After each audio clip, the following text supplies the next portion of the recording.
Welcome to The Composter, a podcast for farmers and composters.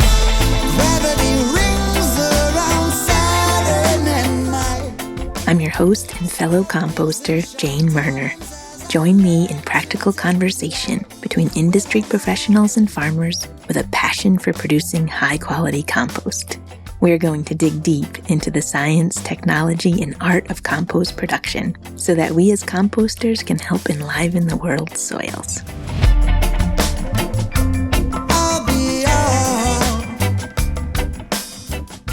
Today we are joined by Stephen Wisbaum to talk about water management on the compost farm. Stephen Wisbaum has been growing organic food and making compost for over 30 years. In 1996, he founded Champlain Valley Compost Co., both to provide custom composting services to farms and to make his own premium manure-based compost. In addition to writing a variety of compost-related articles and guides, Stephen has also become the largest distributor of ComposTex compost covers. Through these activities, he has helped composters around the world make a better compost using less labor and fuel. I use Stephen's ComposTex covers to cover our finished compost piles, and they've made a big difference with the quality of our product. Today's episode of The Composter is brought to you by Komptech. Today, more than ever, people are discovering the benefits of compost in gardens, landscapes, and agriculture. However, as composting awareness grows, so does consumer demand. As a result, commercial composters are seeking ways to increase year-round production while maintaining high levels of quality in their compost. For many, the solution is a better process. For over 25 years, Komptech has worked with scientists, agriculture experts, and customers to develop a proven 4-step process that produces healthy, contaminant-free compost while optimizing commercial production efficiency. This process is known as shred, turn, screen, and separate. You can learn more about the Komptech process at comptechamericas.com/composterpodcast. While you're there, request a complimentary consultation to discover if the Komptech process is right for your commercial operation. On our farm, Earth Care Farm, screening used to be the bottleneck in our process. We now have a Komptech M2 multi-star screener, and it has made our composting process much more efficient.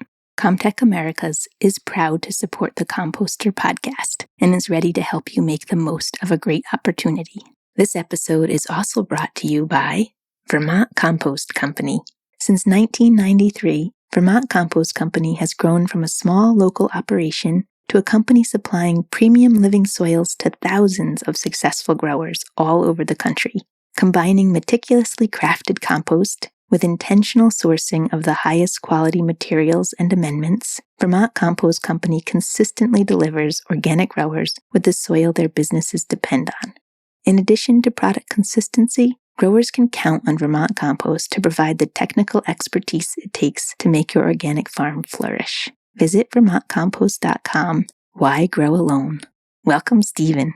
Good morning, Stephen. Welcome to The Composter. Thank you. Glad to be here. It's really great to have you on the show. I'm super excited to have you because we've gotten to talk a little bit over the last few months, and I did get to look into your company and this spring purchase one of your ComposTech covers for our piles, and it really helped with moisture management on our farm. So I wanted you to talk to our audience about water strategies. So before we dive into that, let's find out about what your background is and how you got interested in composting, what your motivation is. We want to hear it all.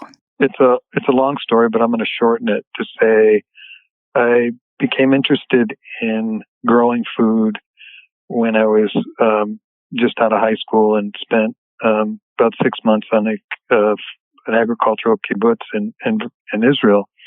And before that, I really didn't have much of a connection with food. I'd say no connection at all. Just food came from the grocery store. And it was an incredible revelation to be picking grapefruits and eating grapefruits off of trees. It was life-changing. And so that sparked my interest in growing food and, continued that interest into college and ended up at a university in Northern California called Sonoma State University. And I enrolled in their environmental studies program which really I was there because they had a solar energy program, one of the first in the country, one of the first environmental studies programs in the country as well, but then one of the first solar programs following Governor Brown's created tax incentives for solar collectors is back in mid 70s, and so that's why I was there. But I had this interest in growing food, and was riding my bike by there. It was called the Organic Food Production Center or Garden or something like that. They couldn't call it an organic garden. They had to make it more legitimate. But it was the first organic garden, one of the first in the country connected to university. I think Alan Chadwick had started one down at Santa Cruz. But I'm not sure there were many more. This is mid 70s. I got there in late 70s, 78. And I was riding my bike by the garden on my way to class. And I noticed this guy over the hedgerow building a pile. And I probably had heard something about compost because of my interest in organic farming, organic gardening. And I think I read something about the Findhorn. Yeah, there was this back in the day. A lot of people were reading the Findhorn Garden. It was a book about the Findhorn community, and they were using seaweed to grow these incredible plants. And they were also talking to the plants. It was, kind of a mixture of spirituality and food production. And great book, actually. Great book. Yeah. and it was one of the things that inspired me back then. And so I was kind of primed for that moment. And I just stopped my bike and got off my bike and said to this gentleman, "What are you doing?" And he said, "I'm building a compost pile. Do you want to help me?" And get goosebumps thinking about it because it set me on a course that continues to this day. And I owe a lot to my friend Hank, who's passed away. I dedicated one of my articles that I wrote called The Horse Owner's Guide to Composting to him. Unfortunately, he passed away about 20 years later. But he ended up hiring me. He was the manager of that garden. And he was a returning student. He was probably in his mid-30s, had been homesteading up on the north coast of California, and decided that he was an artist, and it was but he was a biodynamic farmer, and that was his. He had read the original text by Rudolf Steiner, and he didn't call what we were doing biodynamic farming because he knew that biodynamic farming requires animals, and it's a kind of a closed system, and but his work was very much informed by biodynamics, Rudolf Steiner's work. So we built these piles by hand very carefully. They would be about 10 feet long by about 3 or 4 feet wide, just enough that we could, reach him from all sides. And he was very careful. He was very meticulous about everything he did. And we'd layer it and throw a bit of soil in every once in a while and moisten every layer and use, he got the university to bring him different types of manure, and chicken, cow manure, I think primarily. But then we would layer it with vegetation from the garden, vegetative material. And, put the heavier, thicker stuff on the bottom and then very carefully build this pile and pull out the edges. So it basically looked like a big loaf of bread. And it was pretty much as tall as we could make it, like 4 or 5 feet tall. And then it would sit. And I think he might have put preps in, biodynamic preps. I wouldn't be surprised. I don't recall. I was just soaking up everything I could. It was all pretty amazing.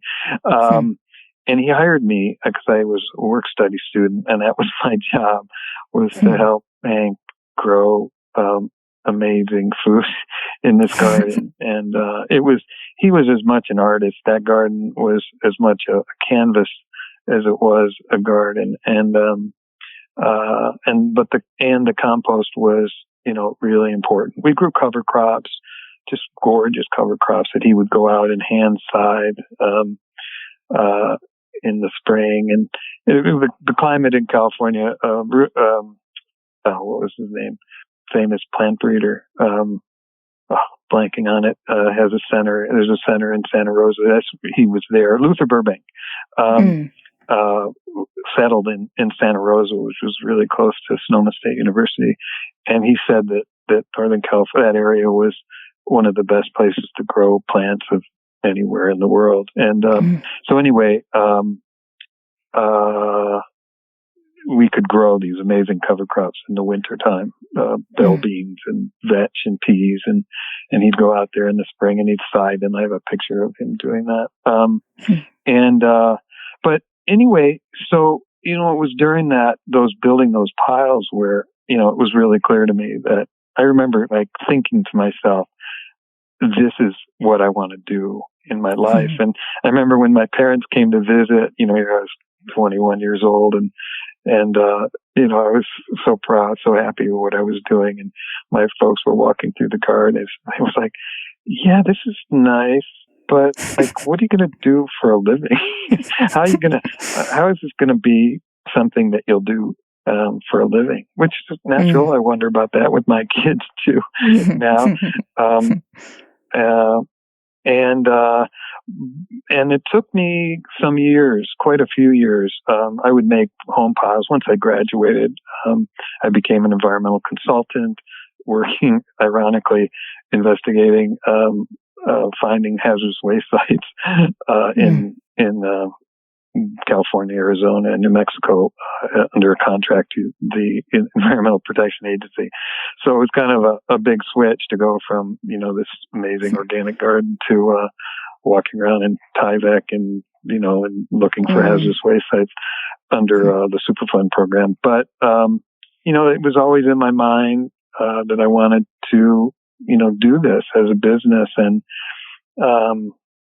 I always had piles, and when we'd move, I'd bring my piles of compost with me.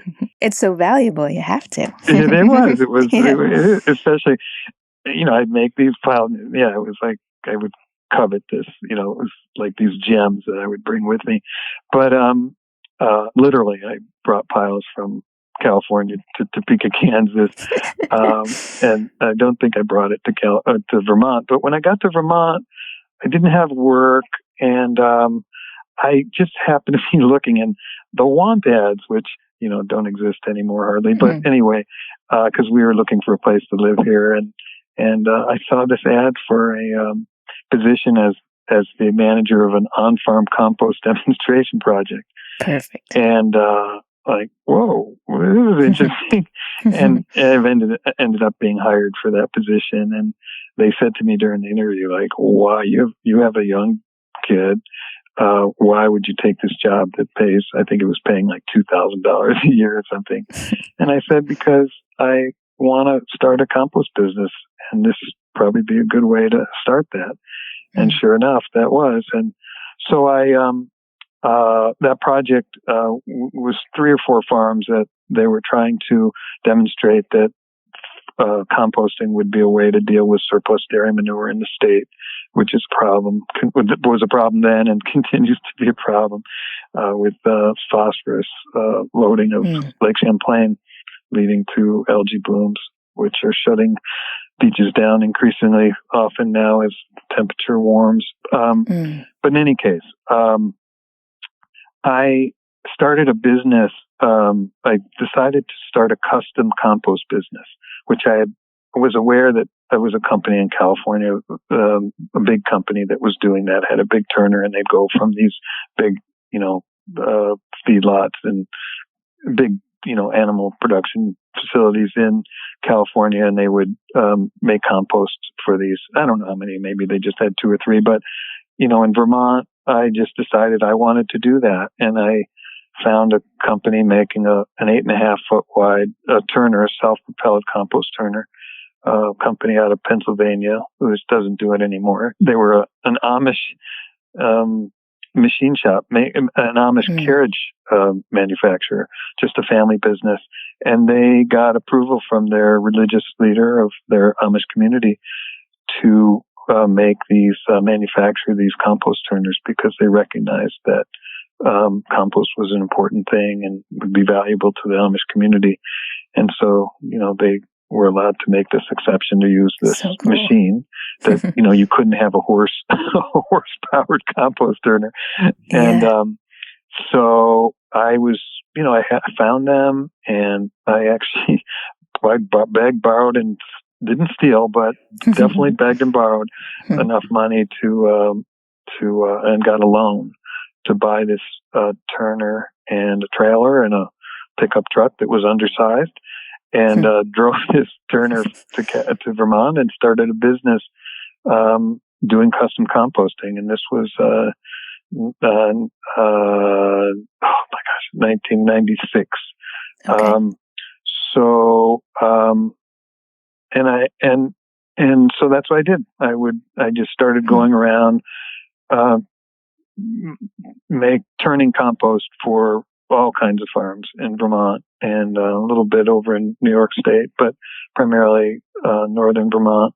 And even was hired by a community housing development that wanted to compost their leaves. And it was like, oh, okay, how do I do this? I guess I need to add nitrogen. So I went and bought some nitrogen fertilizer, I think, or something. I don't know. I was really, it was kind of learning by going by the seat of my pants and just learning as I went. And I learned a lot, things that I had read about composting, realized that there was a lot of what was written, which I also, part of the reason I got hired for that job was I had written an article, which was basically just, taking what other people had written and rewriting it, for a magazine called Growing for Market. It was a small, that's a great one. I used to subscribe to that as well. Yeah. So it turned out when I lived in Topeka, and the reason we were in Topeka was because my wife, I didn't have a job at the time, and still trying to figure out what I was going to do with my life at 40 years old with a baby. She had an opportunity to do a fellowship at the Menninger Institute in Topeka. So that's how we ended up going from San Francisco Bay Area to Topeka, Kansas. And I met these folks who published, edited, they created Growing for Market, Lynn and Dan. It was mostly Lynn's deal, I think, Lynn Bazinski. And I met her. I was doing organic inspections at the time. That was my way of keeping my, toe in the organic food farming community. And so I was doing some organic inspections, and they knew I was interested in compost. And so they asked me to write an article. So I wrote an article called On-Farm Composting. And, kind of basically just repeated what other people were saying about composting and not based on much of my own experience. I mean, I had that experience building piles in California. So I did have some experience, but I only say that because one of the things that I've learned very quickly was that there are people out there writing about all kinds of things, but in particular about composting, and it sounds like they know what they're talking about. But, sometimes, and maybe even often, they don't have a lot of experience doing what they're talking about, and the things they're recommending aren't really practical or sensible or even effective, that they're missing some key points, which is why I ended up writing the two articles, three actually, beyond the Horse Owner's Guide to Composting, which I wrote. I got a grant to try and figure out how to compost the abundance of horse manure that exists in Vermont. And most horse owners don't have, they don't use it. They don't have spreaders. They don't have the time or energy or interest in making compost. So they would just dump it over stream banks or, or just some low whatever. spot on the farm. And I saw an opportunity, and a need, in part because I still had this custom composting business. And I thought, this is a group of, this is an area that I could provide this service to this community. But in looking at the literature, the popular literature, what I would see then, and which you still see today a lot when you look at, articles and books and whatever about composting, they talk about carbon nitrogen ratio. And that's a big one. And it's like, well, what's the carbon nitrogen ratio of horse manure? Yeah, it's not great. It's okay, but some of the it's mostly bedding. So it's rarely the 30-to-1. It's probably more like 40-to-1 or even 50-to-1, depending on the horse operation. And but I sensed there was something else too. And I kind of had a sense it was about moisture. But that only occurred to me once I started working with it. It was like, wait a minute, like this isn't going to work. And so, I would set up, I remember this one facility, I used a garden hose. That's all they had, and it's like, and this turner had a watering manifold on it, but you needed a lot of water and a lot of pressure. And so it was a lot of trial and error. And, but then I wrote that article, and then I wrote another article, and really that the main, takeaway from that experience was, hey, you got to get moisture into this material. And how do you do that? Because it's very difficult to add moisture to a large pile of very dry now hydrophobic material. Because often it'll just, and I had this experience. I came up with this idea. I called it the drip net windrow watering system, which was basically a drip line that was set up, like 5 or 6 lines running down a pile 50 feet long, and just turn it on. But what would happen was, it seemed like it would work because I've used drip irrigation in California, and I knew the concept. But if you know anything about drip irrigation, it relies on, the material you're wetting has to, the water has to spread out, and it works great in clay. But if you try it in sand, then, it's just going to channel. And so that's what it would do. The water just would run through it right below each emitter. So you'd have this like 1 inch, channel of wetness. And then the rest, the next 12 inches to the next emitter is dry. And then the water would just run out the bottom. So then I came up with this idea of using a fire hose with needing, it needs a lot of pressure, but a 2-inch flexible fire hose that I poked holes into and put upwards to make I remember growing up, my father had these sprinklers. I think they were called soaker hoses. Yes. Yeah. And these flat hoses. And if you put them up, they create that's like a mist or, a shower. And that covers a wider area. So that's what I did. And, so I wrote that, and then I wrote another article called, Low Input Composting, which, was inspired by, a conference that I attended where I was trying to promote my custom composting business early on, in my business. And there was a grazing conference here of Vermont Graze. It might have been the first Vermont Grazers Conference. And they had invited a farmer from Pennsylvania who talked about his great dairy farm. It was very productive. And then he did a whole section on the compost operation he was doing. And he had fallen under the spell of the CMC, controlled microbial composting, sort of, religion, that it was basically promoting this idea that the only way you could make good compost was to turn it every day for 15 days, never let the oxygen get below a certain level, never let the carbon dioxide get above a certain level, and add clay. And you will end up with this, super, super good compost. And I was just trying to get farmers to have me hired to turn compost once or twice. And here they're hearing this person say the only way they can make compost is turn it every day for a month or something.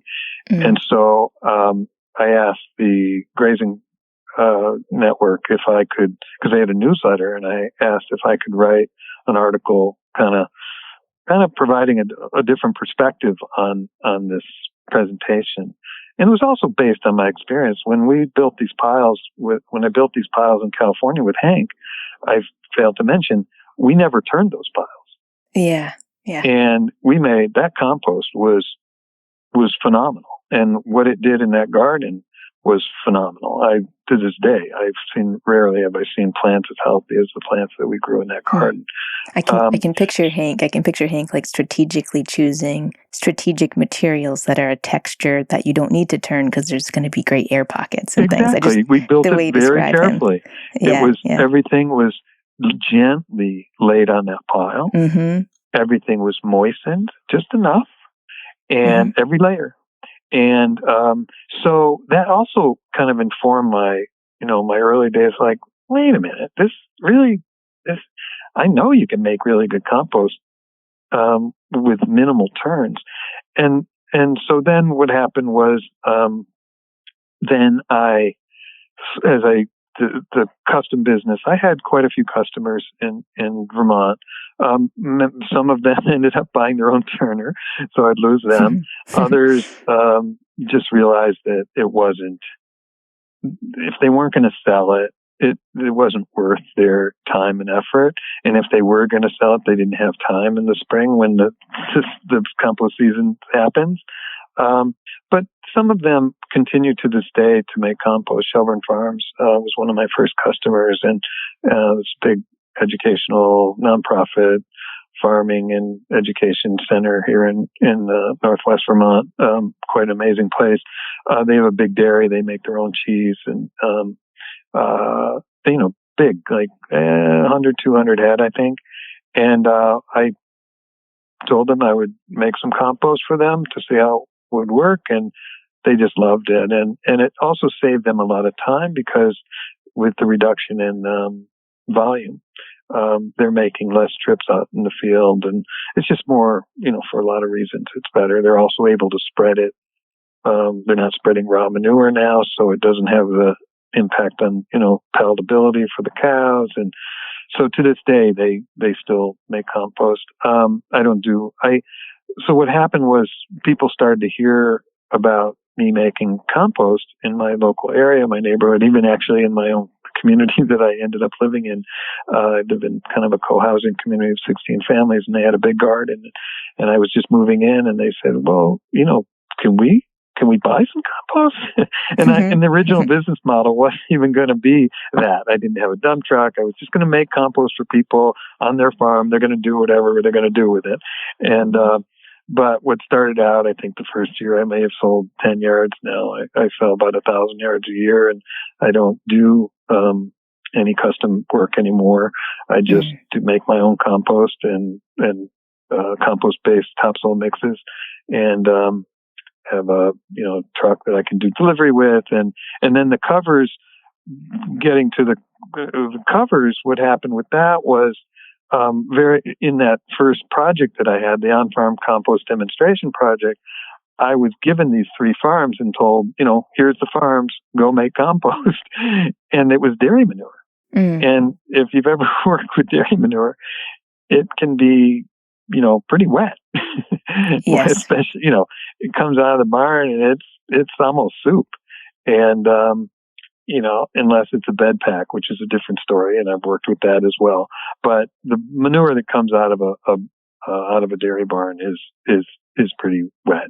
And so anyway, I was starting this with this wet material, and we'd mix it. We'd add some whatever we found some bulking agent, but I knew that it was already too wet. And in order to get it to compost, I would need to keep off any additional rain. And I was leasing a turner for that project.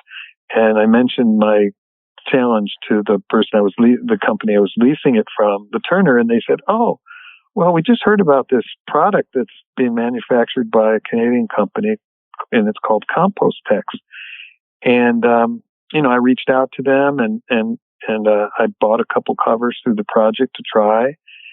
And I thought, wow, no one knows about this. This is like the entire North America.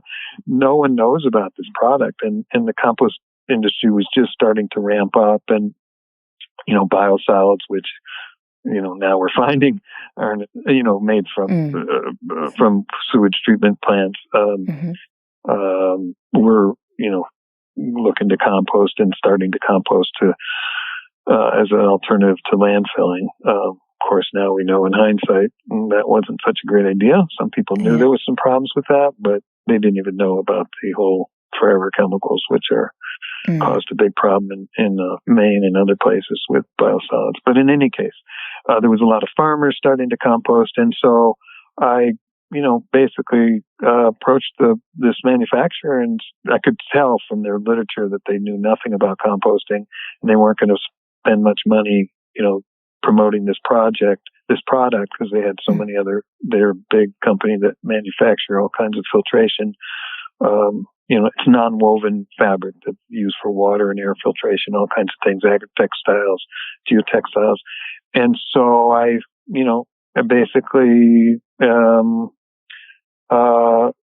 offered to be there, to market their product for them in the the compost industry farmers in North America. And they said yes, gave me an advertising budget a little bit, and I created a website. And,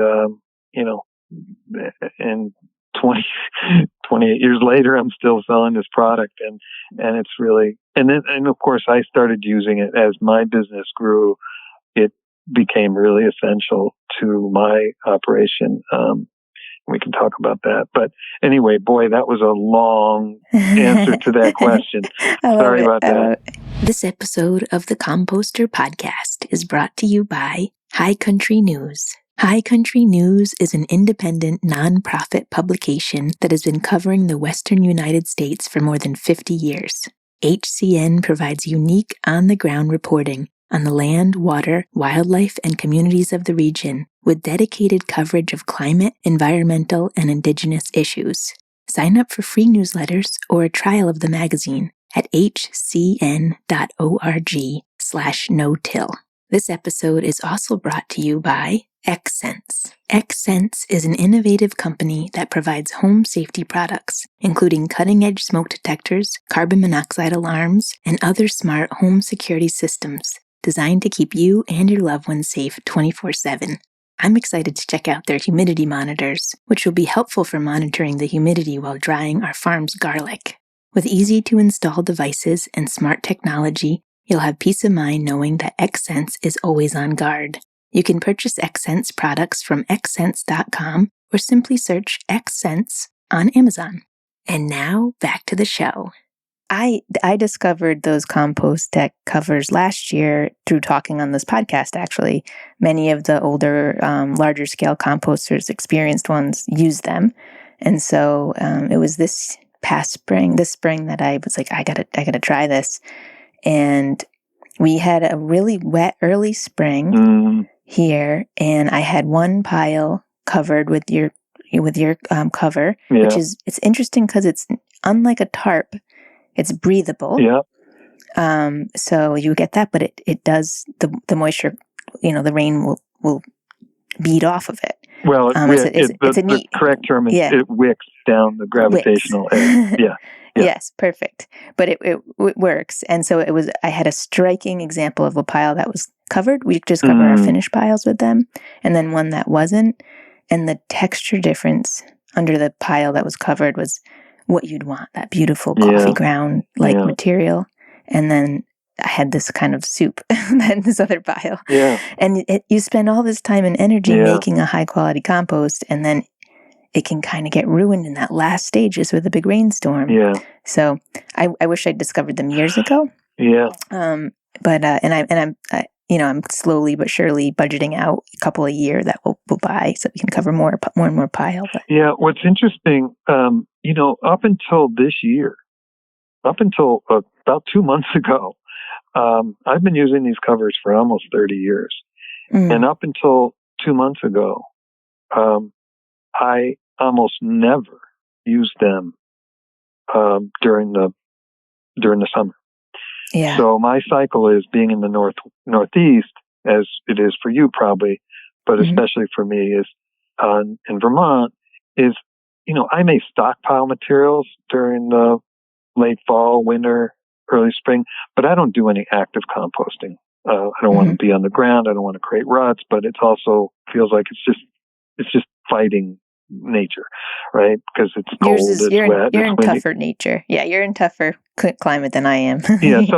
So in any case, I make my compost, do my active composting, build the piles, turn them ever so seldomly during the summer, and then as it's almost done, the compost is almost finished.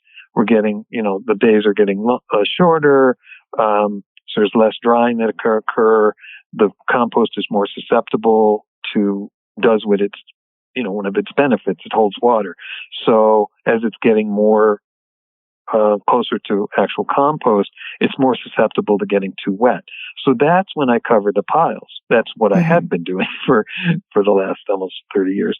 But this year, I started out, my piles were a little bit, in general, as I explained in the moisture management article, which is the third article that I was going to reference.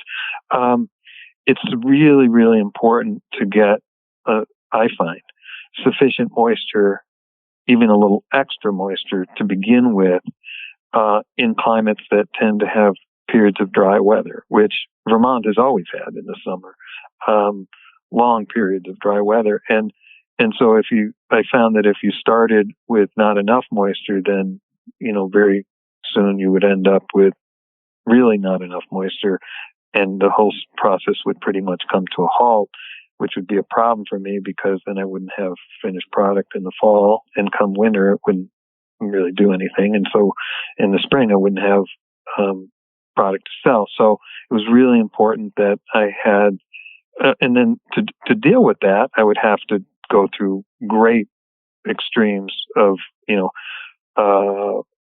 time and energy to add moisture. And I won't get into all the different ways I did that on a large scale, but I tried a variety of things.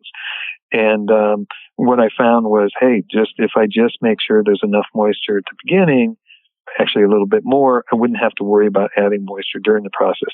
But in any case, so I started out, my piles were already on that really nice, enough moisture, and I just started to see a pattern which continues, as you've read, up until, yesterday, of a lot more moisture than we've had since Hurricane Irene 12 years ago.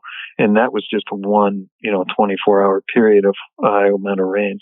But, we've been having these long stretches. So I ended up covering all my piles. And I am so glad I did, because had I not done that, these piles would be too wet. And now, so, it's a little bit of a risk, because, not risk, but it means that now when I do turn, and I'll need to turn again, I've turned some of these piles once or twice, and I do need to turn them again because I want to get the outside material into the inside, and just, if there's weed seeds starting to sprout, that also kills the weed seeds and it distributes the moisture. But anyway, when I do turn, I have to take all these covers off, and we're talking, it's thousands of feet, anyway, there's at least 1,000 feet of covers. And that means taking I have these rings, these rubber tire, truck tire sidewalls, those all have to come off. And so it adds to the work of turning, but, it's that whole process I can take a cover off a pile in basically 5 minutes or less. And when I say a pile, I mean my piles are typically about 100 to 200 feet long. And the ductile sidewalls are spaced every 15, 20 feet. So it's, there's not that many. It's just an extra step that I don't like to have to do, especially when I have a lot of piles, and I do, next to each other. So you have to figure out where the cover is going to go, because the turner is low to the ground. And so it's just another thing I have to do. But it was a decision that I made based on just a little intuition and being cautious, and it really worked out for me, because I'd have some really wet compost right now, just because of the amount of moisture that we've gotten here in Vermont and the entire Northeast. I wanted to ask, so I like to start with like 60% moisture at that beginning phase. Are you thinking that same amount or more? I find that I shoot for 65. Okay. And I know that seems like a lot, even 70. Yeah. But it really depends on your climate, Yeah. and also the size of your piles, because depending on the size, they're going to be more susceptible to drying or and getting too wet.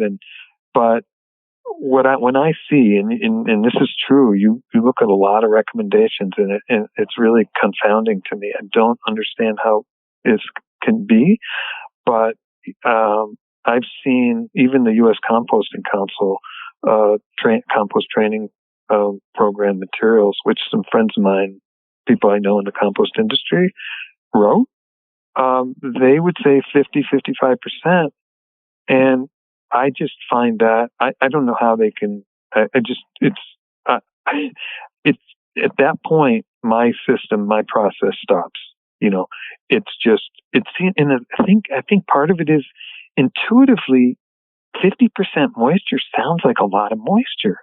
Mm. But, and I encourage people in that article, I explain how to test it yourself very easily and experiment. And I presented my data to the people that wrote that, and they couldn't deal with it. They just, it's just very strange. I think some of the confusion comes when people say compost should be 50% moisture. Are they talking about finished compost, or are they talking about just beginning to be active compost, right? Because those are two very different things. My finished compost, I want it to be about 50, 55%, because I just want enough moisture in there to keep the microbes happy, but not enough so much that it makes the product heavy and sticky and anaerobic, Mm-hmm. So that's, and usually when you see people make a reference to moisture content, they're not making the distinction between finished and or active. So I think maybe that's where some of the confusion lies, or misinformation. But I know, because I've gone and tested it, piles that are just sitting there doing nothing. And I've dealt with this moisture thing so much, because I've dealt with so many different types of materials, bed pack, sheep manure, cow manure, bed pack, just leaves, just so many food waste. I did food waste for a while, and, dealt with too much moisture, too little more, different types of materials. So, different size materials, particle size is an issue, but also, the carbonaciousness, it's not even a word, but, how, are we talking wood chips, or are we talking, a leaf? There's a big difference in how easily, a vegetative material will decompose depending on, all these different factors.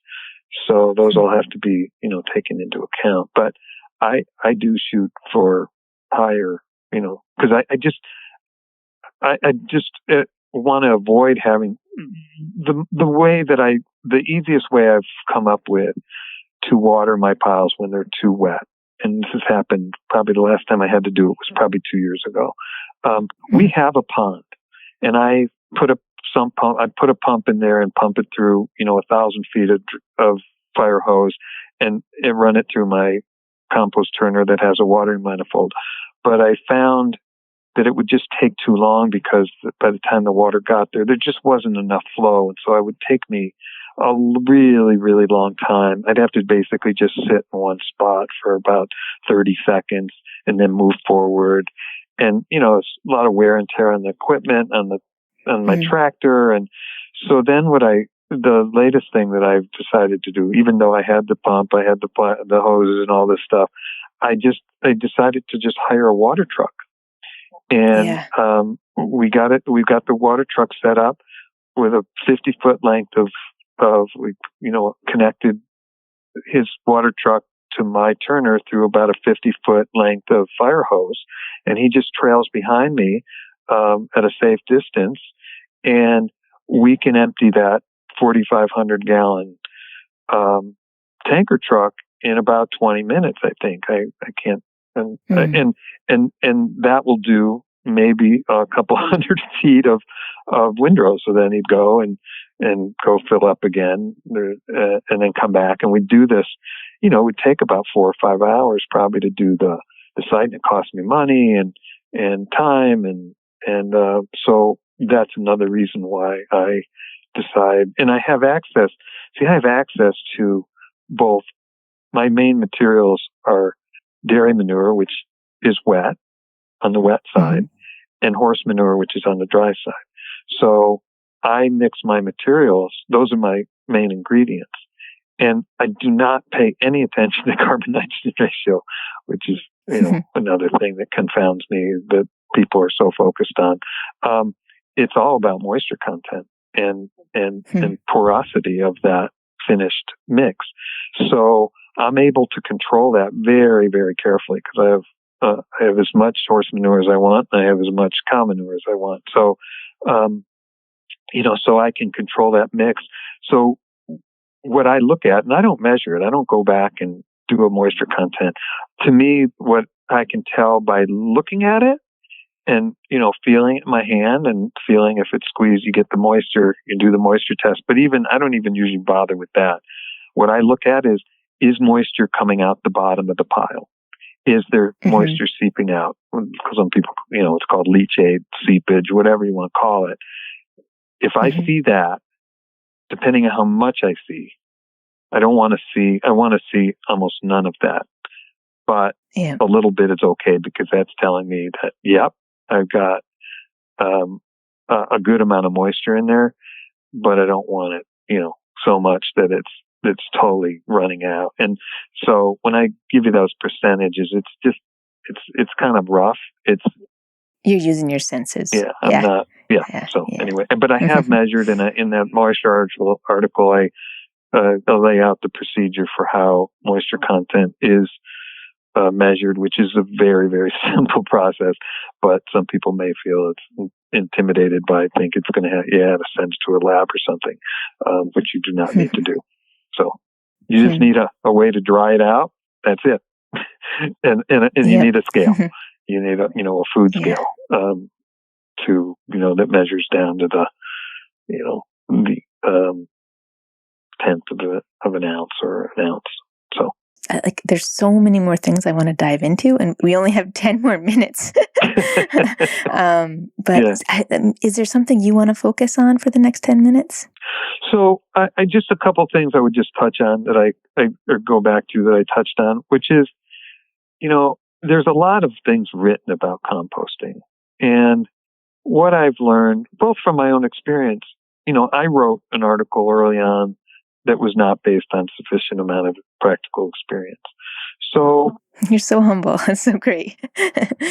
Because I've done it, and because I've seen so much written by, it's like these people are writing this, and I just know that they don't have enough experience to be writing, saying what they're saying, and so which is why, and so my advice to people is, yes, read, but use your eyes and just look at the process. Open up the pile, see, and just look at it. And, you can tell pretty quickly if it's working, because the color will change quickly. The other thing that people overly focus on, I think, is temperature. And I think some of that goes back to the guidance around safety of sewage sludge. So EPA came up with this guidance around, it's called the PFRP? Is that what it is? Mm-hmm. I'm forgetting now. It's been so long. But there's this standard that you're supposed to get a compost pile up to 131 degrees for X length of time, because that's going to kill pathogens. And, it's just not, there's other factors involved in killing pathogens. Predation by other organisms, oxygen content. And, I write about that in that article. I sort of, in the low input, I quote or reference Will Brinton from Woods Hole, or Woods End Labs. He's done a lot of research in this sort of thing. And what he says is it's not so much about temperature. It's about a healthy, aerobic, microbial environment where the pathogens are going to be killed because of those factors, not necessarily by temperature. So that's one issue and I don't really, I look at temperature. What I find is without doing much at all, my temperature goes up to 130, 135. And I used to, when I first started, I used to think, and this is the trap that many people fall into, again, I think because of, the influence of this recommendations around from the government about minimum temperatures that need to be achieved to kill pathogens. They focus way too much on temperature and achieving high temperature. And I realized that especially when you have more than adequate moisture, it's almost impossible to get up to 150, 155. And I used to think that was a bad thing. But I've come to realize that no. And I actually met someone at a conference who set me straight on that and explained that, no, mid temperatures you're going to get a more diverse range of microbes. Mm-hmm. And the other thing, this is really important, which is people have to be concerned about, is the presence of persistent broadleaf herbicides. Yeah. And that has become a big problem around the country. It started in Washington State. They were the first entity to experience a problem with their compost actually having these high levels or sufficient levels of persistent herbicides to have a detrimental effect on plants that compost was exposed, that were exposed to the compost. But it turns out that there's a group of bacteria called the Pseudomonas bacteria, and there's a certain group of them that are able to metabolize complex organic compounds, synthetic, that people produce, including these highly persistent herbicides. And those Pseudomonas bacteria they don't really thrive in temperatures over like 110, 120 degrees. So we had a situation here in Northwest Vermont, a large municipal compost operation called Green Mountain Compost. Their first year of transitioning away from another, they bought the business from a nonprofit. They rebranded. Their first year, they had hundreds of gardeners whose gardens basically were, seriously impacted. And the problem was traced to a relatively new persistent herbicide called aminopyrrolid. That's the chemical name. And their system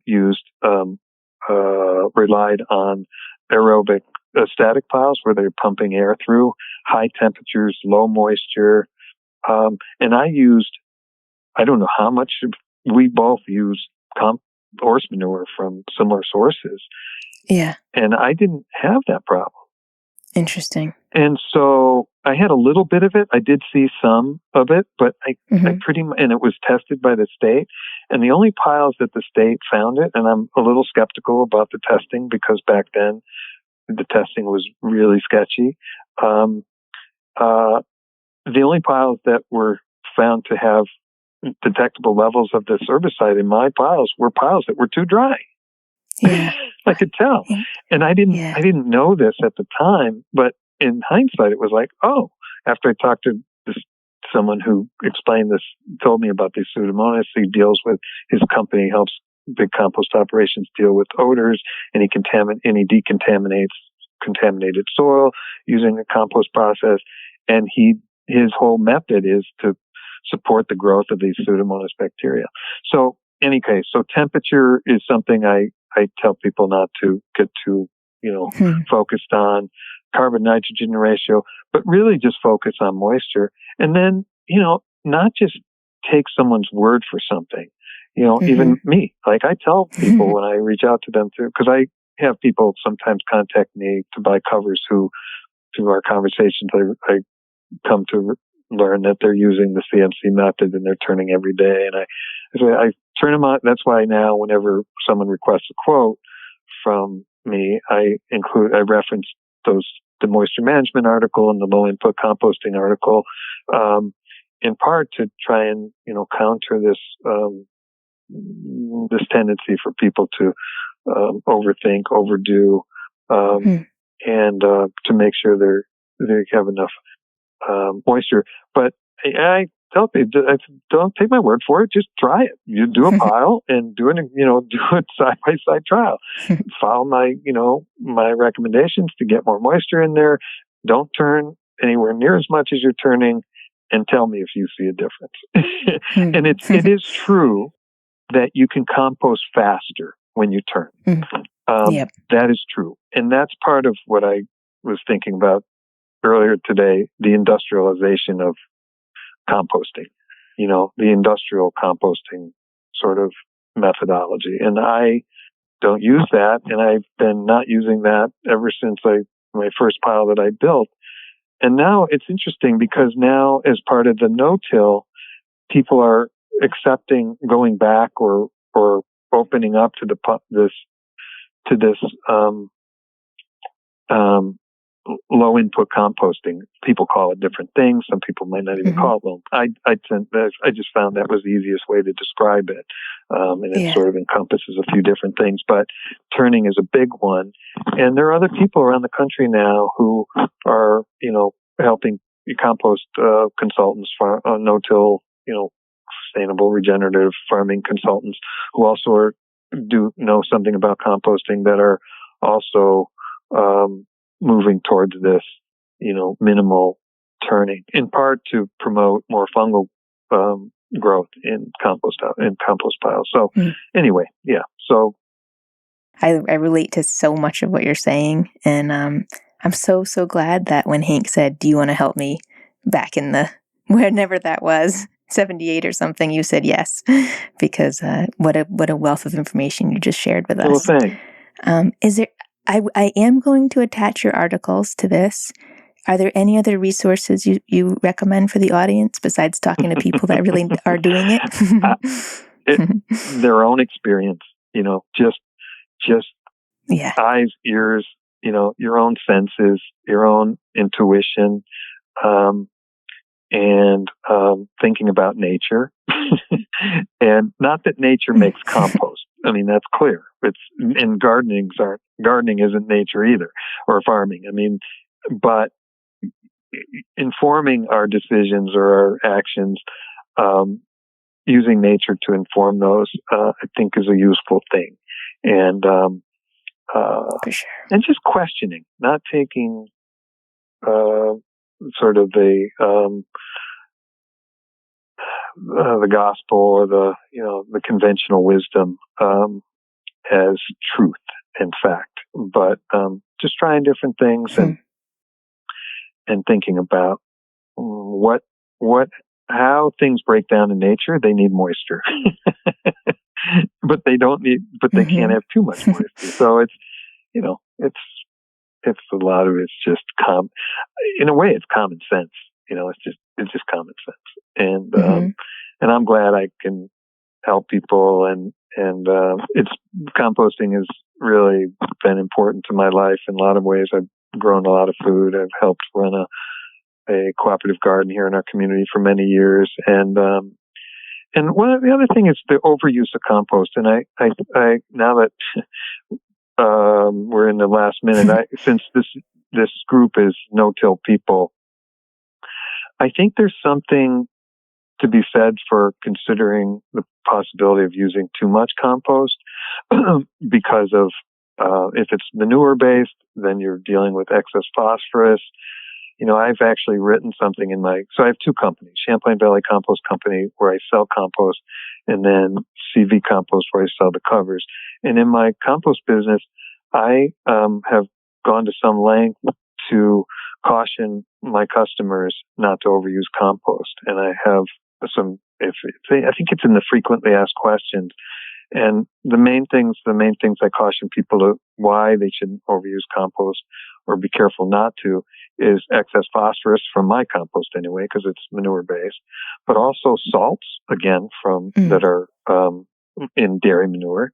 And so excess salt, excess phosphorus, and a third thing, persistent herbicides, which can be there. So, I see people talking about no-till gardening and using, I've had customers, I've just asked them, why do you need 10 yards or 20 yards of compost? How big a place you got?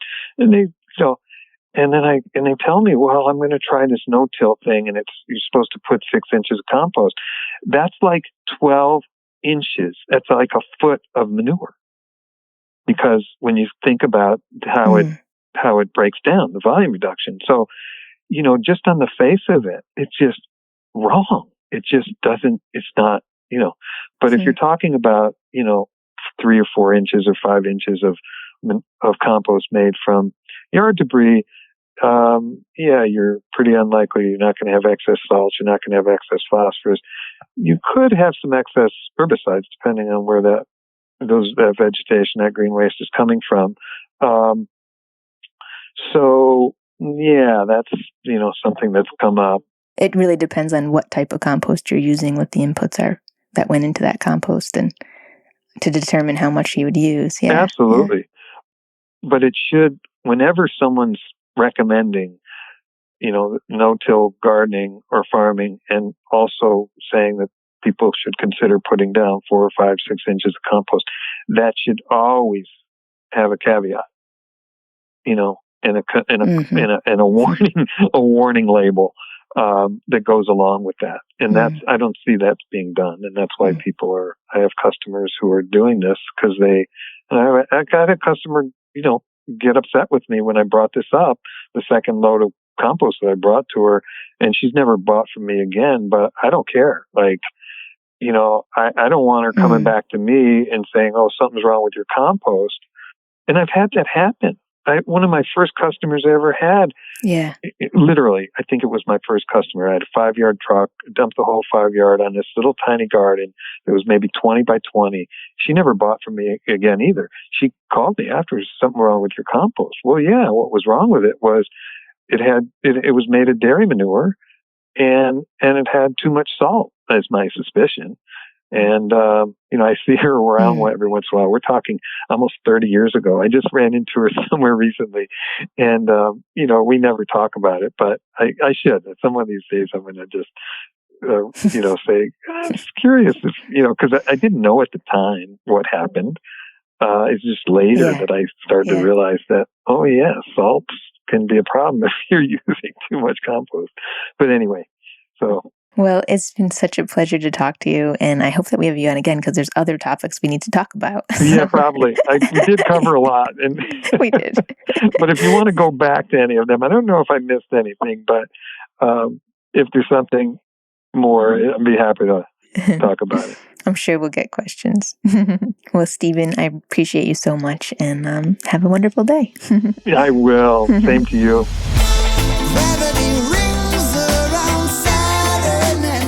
What a rich conversation. I could talk to Stephen Wisbaum from Champlain Valley Compost Co. all day long. Check out his website at ChamplainValleyCompost.com. If you're interested in ComposTex covers, visit cvccompost.com. And thank you to no-till growers for making this podcast happen, and all you compost-loving listeners.